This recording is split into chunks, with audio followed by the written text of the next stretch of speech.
chante. Que j'ai de meilleur. Et pourquoi Jésus, un parfum de malheur sur toi répandu. C'est l'offrande de mon cœur. Je suis à toi, Jésus. Oh mon cœur, je te donne tout. Oh ma vie, me voici, je te donne tout. Oui, deux. Mon cœur est à toi, tout à toi.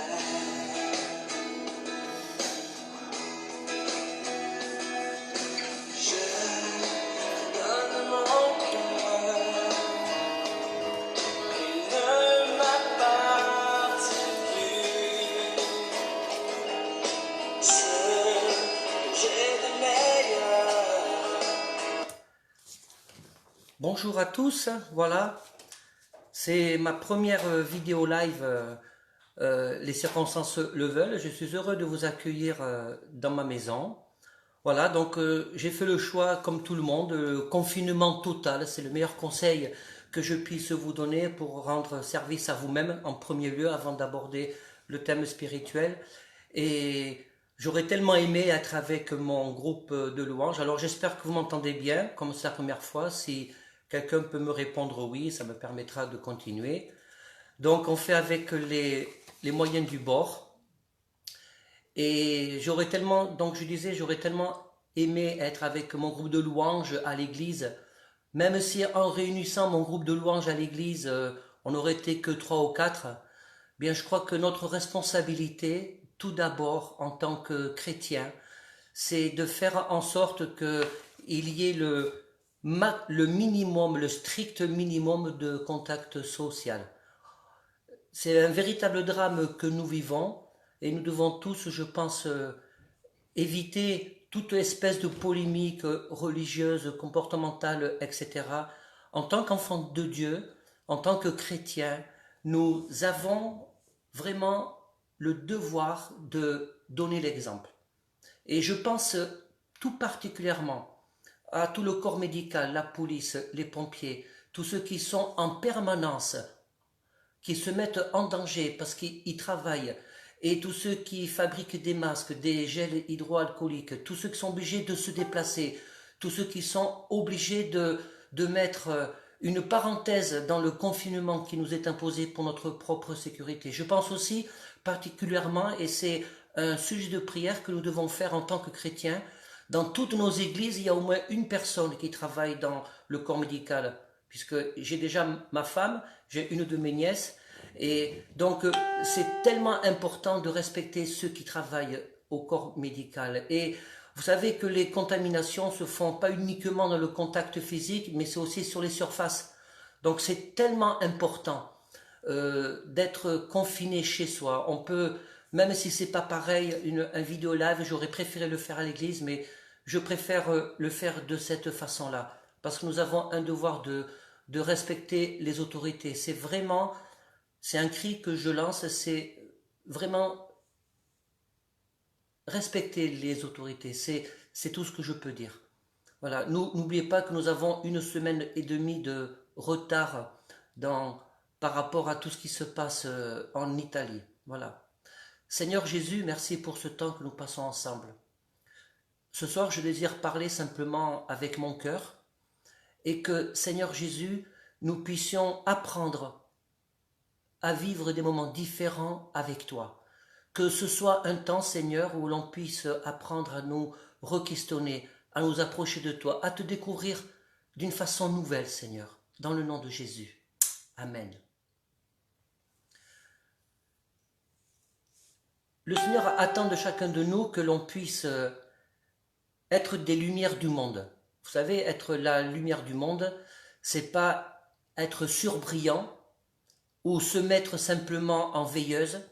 Être la lumière du monde, c'est juste pouvoir suffisamment éclairé pour que l'on puisse être vu. Mais pas pour que l'on puisse être survu, mais pour que l'on puisse être vu. Et que, en général, les lumières, c'est un point de repère. Lorsqu'on est sur l'autoroute, quand on voit les lumières réfléchissantes sur le bord des remparts de sécurité, c'est un point de repère dans la pénombre. Et je crois que c'est des moments précieux, malgré la difficulté, que nous devons apprendre à vivre ou à revivre pour chercher à être des lumières. Pour chercher à être des lumières dans notre façon d'être, pour chercher à être des lumières dans notre façon de parler, de voir les choses, dans notre patience. Les gens du monde sont toujours dans la surenchère. Les gens du monde sont toujours à écouter tout ce qui se dit à droite, à gauche, et ça ne fait que rajouter de la peur, de l'angoisse. Tout ce que l'on peut entendre à droite, à gauche, c'est tellement anxiogène. Et vraiment, nous avons besoin de nous recentrer sur le Seigneur. Nous avons besoin de nous recentrer sur ce que Dieu attend de nous. Vous savez, le monde nous regarde. Et quelque chose qui peut toucher les gens, quelque chose qui peut faire en sorte que les gens puissent se dire mais qu'est-ce qu'ils ont de plus? Ou parfois, malheureusement, qu'est-ce qu'ils ont de moins? Il y a quelque chose que nous avons de plus. Je vais d'abord commencer par quelque chose que nous avons de moins peut-être et que l'on voudrait avoir en plus. En fait, nous ne sommes pas meilleurs que les gens du monde, dans le sens que nous sommes des humains, avec nos faiblesses, avec nos doutes, avec nos craintes, avec nos maladies aussi. Mais ce que nous avons de plus, c'est de pouvoir vivre une vie victorieuse. Et vous savez, une vie victorieuse, ça n'est pas dire Seigneur, tu m'as répondu quand j'ai crié à toi, c'est de se laisser remplir de la puissance du Seigneur, de l'onction du Seigneur pour continuer à marcher, quoi qu'il arrive et coûte que coûte. Une vie victorieuse, c'est pouvoir dire, eh bien, malgré ce que je vis, je peux rester debout. Malgré ce que je vis, je peux encore entendre la voix du Seigneur. Malgré ce que je vis, malgré ce que je vis, je peux continuer à manifester le caractère de Jésus. C'est ça aussi, être des lumières du monde. Il y a tellement de choses à dire sur ce sujet-là, parce que si le monde ne nous identifie pas comme étant des lumières, si le monde nous voit comme des ampoules cassées, en veilleuse, ou des ampoules éteintes, comment est-ce que voulons-nous que l'on puisse attirer les gens à découvrir la personne de Jésus-Christ? Nous sommes là pour apporter Jésus. On n'est pas là pour vendre de l'évangélisme, on n'est pas là pour vendre du protestantisme, on est là simplement pour apporter le Seigneur, pour apporter l'amour de Jésus. Et si nous ne sommes pas ces lumières du monde, pas des pleins phares, mais juste des lumières, des points de repère, si le monde ne nous voit pas en tant que tel, alors à ce moment-là, nous ne représenterons aucun intérêt, aucun attrait pour les gens du monde. Et je voudrais juste vous partager comment est-ce que je vois les choses à l'heure actuelle au niveau de la foi. La foi, c'est pas uniquement espérer que Dieu réponde à nos prières. Je vous rappelle que le principe de la foi, c'est de croire des choses qui ne se sont pas encore produites. Le principe de la foi, ça n'est pas uniquement pour dire Seigneur, guéris-moi, c'est la foi, ça aussi. Seigneur, pourvois à mes besoins, c'est la foi, ça aussi. Seigneur, regarde l'état de mon cœur, viens à mon secours, restaure mon âme, c'est la foi aussi. Mais la foi, je pense, réelle et profonde, qui nous enracine dans la parole de Dieu, qui nous enracine dans la relation avec le Seigneur. La foi qui nous permet de cheminer avec les uns et les autres, c'est aussi accepter, écoutez-moi ce que je vais vous dire, c'est accepter pendant une période certes limitée, peut-être pour certains trop longue mais limitée, c'est d'accepter de continuer à croire sans voir. C'est accepter de continuer à marcher avec le Seigneur sans voir ce qu'on aimerait voir en tant que chrétien. Même si Dieu dit, Seigneur, eh bien, tu es le Tout-Puissant, il y a des moments où nous devons accepter de croire sans voir. Et ça, c'est un des aspects importants pour manifester une maturité spirituelle. La foi, c'est aussi de accepter que l'on ne comprenne pas tout. Vous savez, Dieu est Dieu. Dieu n'est pas mon copain. Dieu est mon papa. Dieu est mon père. Dieu est mon ami. Dieu est mon confident. Mais il n'est pas obligé de tout m'expliquer. Dieu n'est pas obligé de se justifier qui nous sommes pour que Dieu puisse se justifier qui nous sommes en réalité, pour que Dieu puisse dire, tiens, je vais lui expliquer pourquoi je fais ça ou pourquoi je permets cela. C'est pas ça que Dieu attend de nous. Vous avez si vous voulez savoir si vous êtes mature, si le peuple de Dieu est mature, eh bien, la maturité en tant qu'adulte spirituel, c'est ce que nous explique l'apôtre Paul aux Hébreux, chapitre 5, verset 14. Il fait le reproche aux Hébreux. Non, pardon, je me reprends.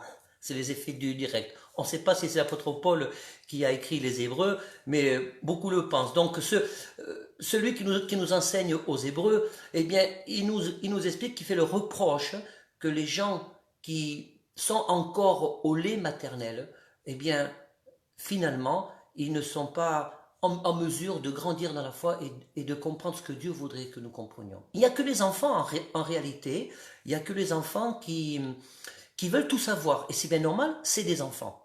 Alors, sommes-nous des adultes ou sommes-nous des enfants? Est-ce que je peux accepter dans la foi que j'ai en Dieu, dans la soumission, quel est le mot aujourd'hui, la soumission que je dois au Seigneur, est-ce que je peux dire, Seigneur, je ne comprends pas le chemin que je traverse? Je peux dire au Seigneur, le chemin que je traverse m'angoisse. Je peux dire au Seigneur, le chemin que je traverse me met dans une période d'instabilité, de doute, mais je décide de te faire confiance. Parce que, Seigneur, tu maîtrises ce que moi je ne maîtrise pas. Tu maîtrises ce que moi je ne vois pas ce qui va se passer demain. Je sais que tu as le contrôle. La foi mature, c'est d'accepter que Dieu a le contrôle sur ce que nous n'avons pas en termes de contrôle. Malheureusement, ce virus Covid-19, ce qui crée la panique chez les scientifiques ou chez les politiques, c'est que justement, il n'y a pas de contrôle. On ne sait pas grand-chose.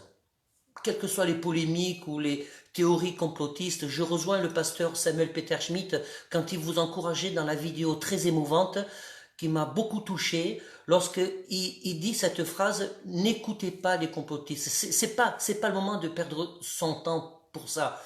Voyez-vous, quand nous traversons des périodes de difficulté, il y a plusieurs façons de voir les choses.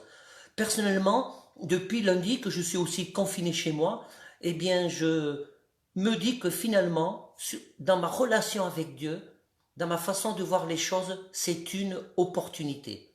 Je vois ça comme une opportunité de me rapprocher du Seigneur, de voir les choses finalement différemment, pour pouvoir écouter Dieu différemment, pour pouvoir ouvrir mon cœur, dire au Seigneur, eh bien, Seigneur, révèle-moi ce que je ne vois pas dans ma vie. Révèle-moi quel est le point que tu veux transformer dans ma vie. C'est ça, vivre par la foi aussi.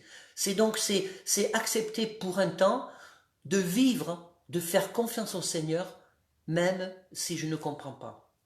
Vraiment, j'insiste sur ce point, parce que c'est ça qui va déterminer notre qualité spirituelle. Vivre par la foi, c'est une façon d'être. C'est une façon d'être, vivre par la foi. Et je voudrais terminer en disant que peut-être des gens manquent de foi. Mais vous savez, Dieu n'est pas l'accusateur. Dieu n'accuse pas. Dieu va pas te faire de remontrance parce que tu es faible dans la foi. Dieu va pas te faire de remontrance parce que tu as peut-être échoué dans la façon de croire. On n'en est pas là. C'est pas ça le problème. Ce que Dieu attend, il est celui qui frappe à la porte de ton cœur. Ce que Dieu attend, c'est qu'on revienne à lui humblement. Ce que Dieu attend, c'est qu'on se mette à nouveau à genoux. Ce que Dieu attend, c'est qu'on soit en mesure de demander pardon, Seigneur, parce que les priorités de ma vie n'étaient pas celles que tu voulais vraiment. Ce que Dieu attend, c'est que moi j'ai demandé pardon au Seigneur pour toutes les fois où, en tant que pasteur, à des moments, j'ai privilégié davantage l'outil, davantage le programme, que davantage me rapprocher du Seigneur, que davantage m'intéresser à ce que Dieu attend de moi. Et on peut dire beaucoup de choses sur ce qui se passe aujourd'hui, mais une chose qui est sûre, il n'y a pas besoin d'être prophète pour ça. Bon gré, mal gré, Dieu a arrêté tous les programmes. Ça ne veut pas dire que les programmes d'église étaient mauvais. Ça ne veut pas dire qu'on peut pas, on doit pas faire ceci ou cela, c'est pas ça. Mais c'est que Dieu, il a arrêté tous les programmes pour que l'on puisse en réalité se recentrer sur l'essentiel. Que l'on puisse aussi se recentrer sur la communion fraternelle, même à distance. Que l'on puisse davantage penser à son prochain, à son frère, à sa sœur en Christ, qui peut-être se trouve seule. C'est aussi se recentrer sur vraiment mettre Jésus-Christ au centre de nos vies, mettre Jésus-Christ au centre de nos églises, remettre la parole au centre de nos églises. Et en fait, qu'est-ce que ça peut faire s'il n'y a pas un groupe de louanges qui est en live ou qui est enregistré? Il y a plein de musique sur Internet. Il y a plein de musique qui puissent argumenter, qui puissent agrémenter, pardon, tout ce que l'on peut dire. C'est juste se recentrer sur l'essentiel. Je ne dis pas par là que les programmes d'église sont pas bien, mais quelle est la priorité? Quel est le curseur dans nos façons de fonctionner? Est-ce que les programmes d'église sont un outil ou une façon de vivre? Est-ce que les programmes d'église sont le socle de notre fonctionnement ou c'est le Seigneur finalement qui est le centre de notre fonctionnement? Sur quoi je m'appuie? Sur mon programme d'église ou je m'appuie simplement sur le Seigneur? Donc aujourd'hui, en tant que pasteur, nous sommes forcés de nous poser ce genre de questions en attendant de pouvoir avoir la joie de nous retrouver. Et nous sommes forcés quand même, bon gré mal gré, de nous recentrer vraiment sur la personne de Jésus, de nous recentrer aussi sur la façon dont nous pouvons vivre la communion fraternelle, de nous poser la question, être soi-même. Voilà, c'est tellement important de se présenter les uns aux autres tels que nous sommes. Et je voudrais dire ceci, que pour tous ceux qui espèrent en Christ, je ne parle même pas de ceux qui remportent des victoires, qui marchent à fond avec le Seigneur, mais simplement tous ceux qui espèrent en Christ. Le temps de la bénédiction ne sera jamais terminé pour toi. Enfin, je veux le répéter, le temps de la bénédiction ne sera jamais terminé pour toi tant que tu espères en Christ. Tant que tu crois que, quel que soit ton cheminement, quelle que soit ton incompréhension, c'est un véritable défi, hein. C'est comme un défi. Si tu crois vraiment que Dieu aura le dernier mot dans ta situation, dans la situation que nous vivons, alors vraiment je le crois du coup par la foi que le temps de la bénédiction ne sera jamais terminé. Il y a un passage que j'aime beaucoup dans Ésaïe chapitre 43 verset 4. C'est l'un des plus beaux passages de la Bible. Tu es précieux à mes yeux, tu as du prix pour moi et je t'aime. Tu es là, quand tu passeras par les eaux, je serai avec toi. Quand tu traverseras les fleuves, ils ne te submergeront pas. Quand tu marcheras dans le feu, il ne te fera pas de mal et tu ne seras pas brûlé. En ces temps troublés, je vous invite à répéter cette phrase, tu es précieux pour moi. Alors, quand tu passeras les eaux, je serai avec toi. Tu ne seras pas submergé. Alors, nous passons vraiment par les eaux. Mais vous savez, il y a une différence entre traverser les eaux ou avoir les eaux jusqu'au cou, et une différence entre être submergé. Jésus n'a jamais prêché un évangile de tapis de rose. Jésus n'a jamais prêché un évangile où tout irait bien. Il y a des moments où ça va bien. Jésus a dit, vous aurez des tribulations. Il a terminé, prenez courage, j'ai vaincu le monde. Et il y a quelque chose qu'on oublie dans ce verset, c'est de prendre. C'est de prendre. Et ce temps de confinement, eh bien, je vous invite vraiment à vous approcher du Seigneur, à demander au Seigneur, Seigneur, aide-moi à prendre courage. Dieu nous demande de prendre. Dieu nous demande de prendre. Et s'il nous demande de prendre, c'est parce que nous pouvons prendre. prendre du courage. Et la meilleure façon de prendre du courage, c'est de nous approcher de Dieu, de se mettre à genoux, de demander pardon au Seigneur. Il y a ce verset aujourd'hui que je vous invite à apprendre par cœur, c'est 1 Jean chapitre 5, verset 14. Tout ce que vous demandez selon la volonté de Dieu, il vous l'accordera. Et si vous savez qui vous écoute, selon ce que vous demandez, vous l'avez déjà. 1 Jean, chapitre 5, verset 14. Apprenez-le par cœur.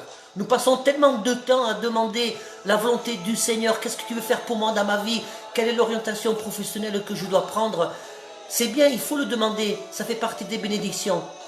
Mais il y a quelque chose où vous serez sûr qui est dans la volonté de Dieu et il vous l'accordera.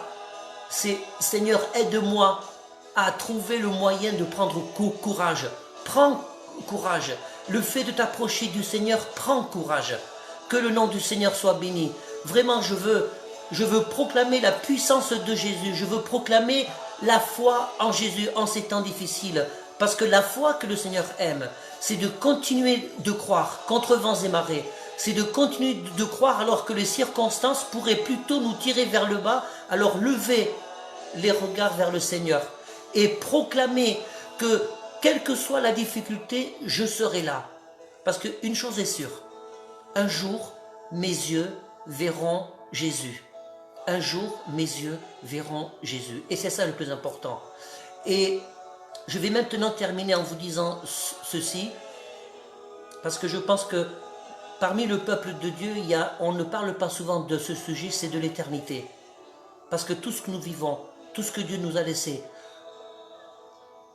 tout ce que Dieu veut faire avec nous, cette protection que le Seigneur veut nous donner, cette bénédiction, eh bien c'est que le temps que nous passerons sur terre, eh bien on puisse rester attaché à lui. Parce que finalement, la finalité de tout ça, c'est qu'un jour, mes yeux verront Jésus.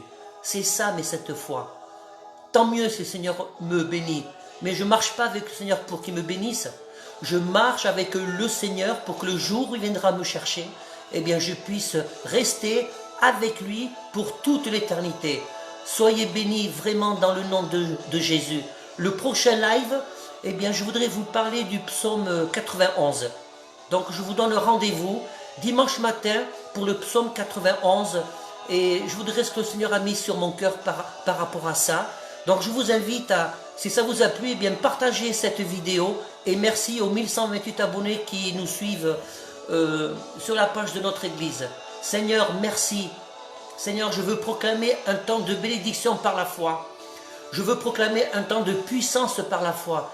Et cette puissance que je veux proclamer, c'est pas uniquement celle de la guérison, parce que je crois en la puissance de la guérison, mais c'est cette puissance qui nous permet de cheminer, de continuer à rester debout, quelle que soit la situation du moment. Amen. Priez les uns pour les autres, encouragez-vous les uns les autres, soyez bénis, à bientôt.